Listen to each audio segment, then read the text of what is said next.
Why, hello everyone. Welcome back to the AfterShock EpiCenter live stream. I'm your host and the Senior Retail Relations Manager here at AfterShock Comics, RuthAnn Thompson. Hopefully you had an awesome 4th of July weekend. C-List, it's great to see you, buddy. We also had a couple earthquakes that we could kind of sort of feel here in LA. I call them little baby quakes for us, but hopefully you and all your stuff is okay. I'm always worried about my nerd shelf and all my beautiful figurines, but we made it. They're safe so far, knock on wood. So we have a pretty incredible week of titles coming your way this week for New Comic Book Day, which is tomorrow, Wednesday, July 7th. Let's jump right into it. So we have a brand new #1 called Clans of BELARI. We're super proud and welcome to the comic side of the thing, the brothers Blackie, who you might know them as the creators and writers of the Netflix historical action adventure series Frontier. So now they're here with us for Clans of BELARI. So this is a very epic space opera story, and it starts off first page with a very specific set of rules in this whole like area in space. There's the rules, there's 4 of them. No person or clan may exit the system. No person or clan may do the designated work of another clan, and clans may not merge. Any person that breaks a primary law shall be made an outcast. Dun, dun, dun. So we start off on the far side of the galaxy. An isolated branch of humanity is trapped in a feudal dystopia. Order is maintained by a system of oppression. These very specific rules, like I said, nobody's ever broken them or they become an outcast. And there's some pretty scary people that keep everybody in line until an orphan girl and her incorrigible adoptive father sow the seeds of revolution and unite the clans against a fearsome alien threat. Ba, ba, ba. So this is, I'm very excited to see where this story goes. I try to read these stories at the same time as you guys, so I don't like get any spoilers before you. And each issue of Clans of BELARI features 24 pages of story and art with cardstock cover. And this one, the 4 extra pages include a very detailed separation of what each clan does, who they are, all that kind of stuff. So you can really immerse yourself in this new exciting world. And oh, hey, Paul Dunn, Out of Body 2. That is the next thing we're going to talk about.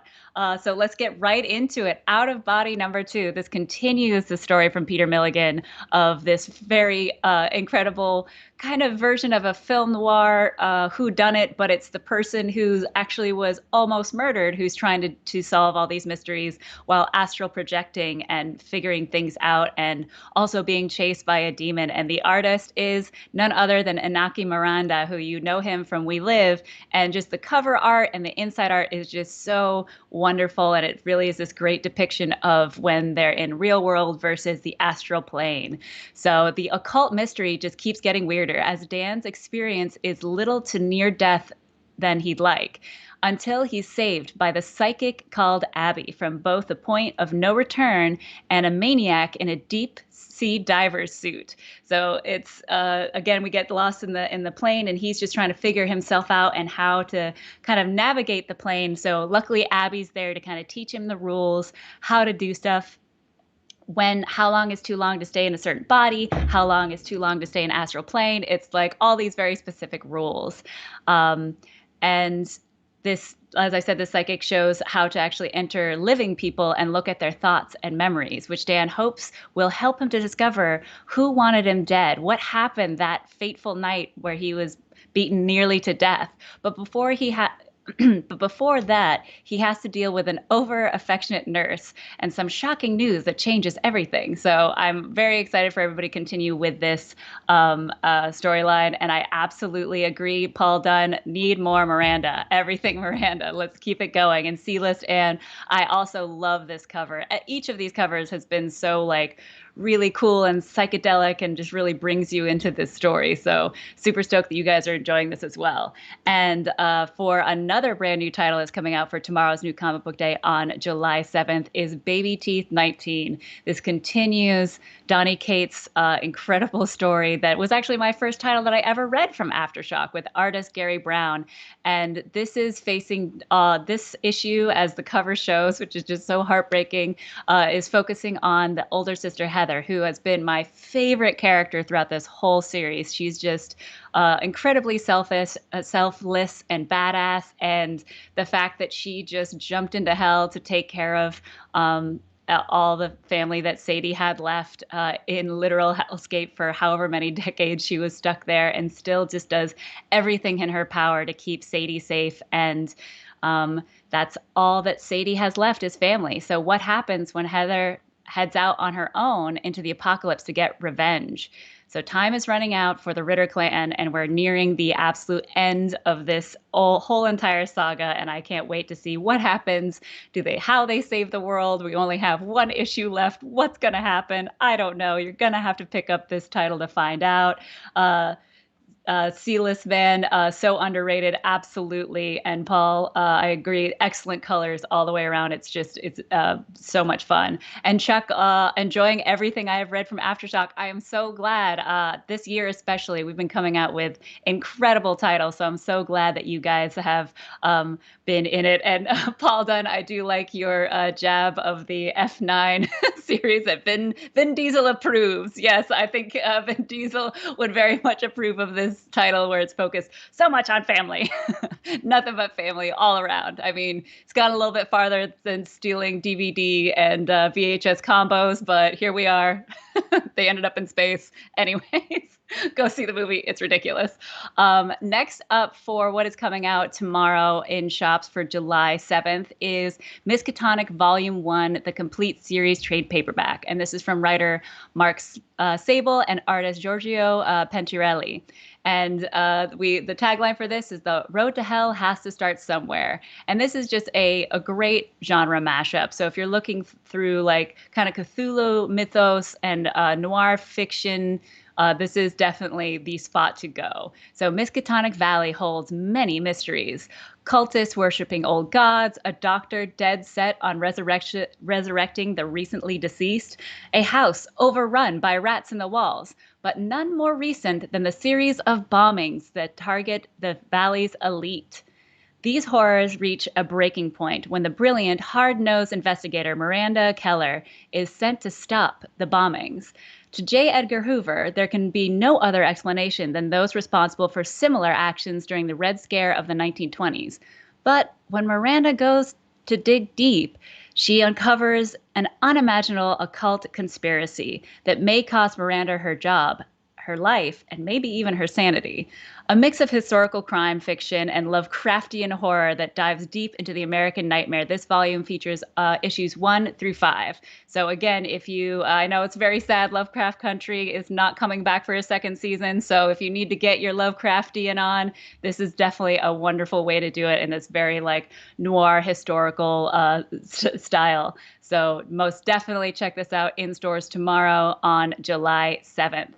And we have another happy hour coming up, guys. So I want to make sure that you guys tune in. We're very stoked about this. We're going to have the writer and creator of not only Kaiju Score and the upcoming Campisi, the Dragon Incident, writer James Patrick. So we're super duper stoked for him to be joining us. So make sure you keep an eye on when that's going to be coming. It'll probably be next week or the week after. So super stoked for that. And of course, our live sale that we always do of rarities and exclusives that you can only get during the live sale at a fraction of the cost. So make sure you keep an eye on our social media. And when time comes, pour yourself a drink and join us. Paul Dunn, I'm also very excited. It's one of my favorite shows to do with you guys. So hopefully you'll be able to join us as soon as that happens. Oh, yes. Thank you very much. I don't know if you guys could hear my awesome producer, Stefan, but he reminded me to let you know that we're also doing a exclusive cover for this happy hour again. And this is going to be from the upcoming title, Campisi, the Dragon Incident. So super stoked for this cover by Mike Ruth. We love working with him. We will continue to work with him. He does some of our best cover art. And we're very stoked. So make sure, again, that you pay attention to when this is happening so you can get your very own exclusive happy hour cover. And Chuck says Kaiju score was awesome. I'm so glad that you enjoyed Kaiju. It was ridiculous. I'm so glad that you enjoyed it. And I came to Aftershock late, so I just read the trade paperback. So fun. Well, welcome to the Aftershock family. We always love bringing in new people, no matter what title you come in on. We're happy to discuss any titles coming up. So glad you could join for this happy hour. I'm sorry, for this EpiCenter, because this is where we talk about all of our upcoming titles. So upcoming, it's going to be in shops in just 2 weeks on July 14th, is Red Atlantis, the complete series. So if you caught our last happy hour, we had the incredible Jan Newman on to tell us a little bit more about his personal life as a Russian spy. And this was his first series ever for any comic book. It was also the first comic book he's ever read, which is insane. But this is an incredibly creepy story that came out actually during the election. So it added a little bit more edge to the story if you guys read it. But this is all about a series of unexplained violent crimes on election day around the U.S. that leads an FBI to zero in on a covert group of Russian terrorists. When Texas journalism student named Miriam accidentally finds herself mixed up in the investigation, her life will never be the same. With political espionage, treason, and even mind control, can she clear her name and stop the U.S. from entering into a new Cold War? So this is from writer Stephanie Phillips, who we've worked with her quite a lot. She's also done Butcher of Paris. So with us, she's done Descendant, Artemis and the Assassin, Descent, and artist Robert Carey, who you might know him from Aliens Resistance, James Bond, and plenty other stuff. So this comes a fast-paced political thriller that explains the dark history of U.S.-Russian relations. And this volume features the entire series, issue 1 through 5. So for all of you that joined our last happy hour, or if you want to go check it out, it's still up on YouTube, Twitch, anywhere that you watch your stuff online. You can also watch the happy hour again and hear some pretty crazy stories from Jan and where this story came from. So super stoked about this. And also fast approaching, like we discussed from James Patrick, is CAMPISI, the Dragon Incident #1. So that's going to be in shops on July 19th. And it's going to be, that's the deadline to order it. So make sure you let your retailer know by July 19th if you are interested in it, because it'll be in shops on August 11th. So this is a story where, yet again, James Patrick does a beautiful job of just blending genres that I've never heard of going together, but absolutely should go together and are so much fun. So this is in a small town where a mob just runs everything. And our lead character is the guy who just takes care of everything. Whatever happens, he'll take care of it until a dragon shows up, and he has to go take care of this dragon, and hilarity and calamity ensue. And the tagline for that one is, "There goes the friggin' neighborhood," because, dragons, why not? Also coming up is Bunny Mask #3. So this has been a wildly popular title. I love this title. It's terrifying. It's gorgeous. It's from writer Paul Tobin and artist Andre Muti, who's just... It's so freaky. I mean, most of you who are watching us have picked up the first issue, and like right out the gate, we have a father chiseling out his daughter's teeth, and everybody's willing, and it's terrifying. And yeah, so it just gets worse from there. So it'll be in shops August 11th, but the order deadline again is July 19th. So make sure you let your local comic book shop owner know that you want to add that to your pull list before then, so you can make sure to get that in your comics. Greetings, Sith Lordy. He says, greetings, Earthlings. Where are you, bro? Like, what happened over your 4th of July weekend that you're no longer on Earth? And guys, it's so much fun chatting with you. And hopefully you're as big a fan as I am for all of our comics. And if you happen to live in Toronto, Ontario, we actually still need an ambassador for that area. So you'll be working with me as well as Joe Pruitt, Mark Hammond, and the awesome Kelly Diodati with our ambassador program, where you'll be bringing promotional materials to shops and teaching them all about our titles. And you get to keep some of them yourself. So make sure, if you know somebody in that area, or if you're in that area, to please click on that link. Apply today, and me and the rest of the team will interview and hopefully bring you on right away. Just checking up on our chats right now before saying good day to all of you. Sith Lordy said I was strapped to a bottle rocket and sent into orbit for the 4th. Oh, well, hopefully you are safe up there.